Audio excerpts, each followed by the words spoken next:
আলহামদুলিল্লাহ, মানুষ মানুষের জন্য একটু সহানুভূতি কি পেতে পারে না? হরিয়ানাগর ছাত্র যুব দরিদ্র কল্যাণ স্পোর্টিং ক্লাবের সদস্যরা একটা অসহায় মানুষের পাশে দাঁড়ানোর চেষ্টা।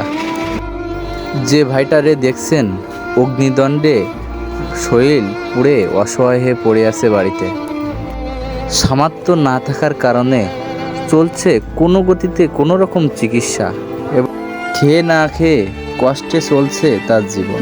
বিসমিল্লাহির রহমানির রহিম। আমরা হরিয়ানাগর ছাত্র যুব দরিদ্র কল্যাণ স্পোর্টিং ক্লাবের সদস্যরা আমরা আজকে আসছি আমাদের নিজ গ্রাম, আমাদের মাতৃভূমি হরিয়ানাগর গ্রামে একজন আমাদের বড় ভাই খুবই অসহায়। এর আগেও সে অগ্নিদণ্ড হয়ে অনেকদিন অসুস্থ ছিল। মানুষের কাছে কোনো রকম সাহায্য সহযোগিতা সেই তার একমাত্র অবলম্বন। এরপরে আবারও দ্বিতীয়বারের মতন অগ্নিদণ্ড হয়েছে আমাদের হরিয়ানাগর পশ্চিম পাড়ায় শফিকুল ইসলাম।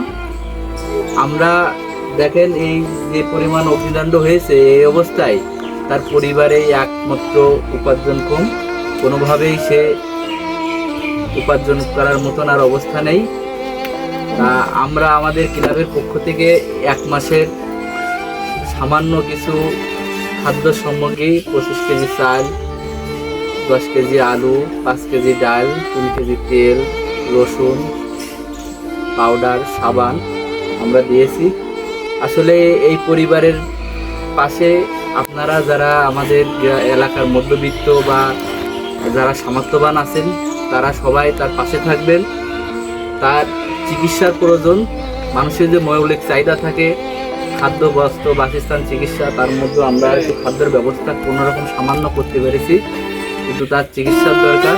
আপনারা সবাই তার চিকিৎসার জন্য পাশে থাকবেন আর আমাদের জন্য দোয়া করবেন, আমরা যাতে এমন মানবিক এবং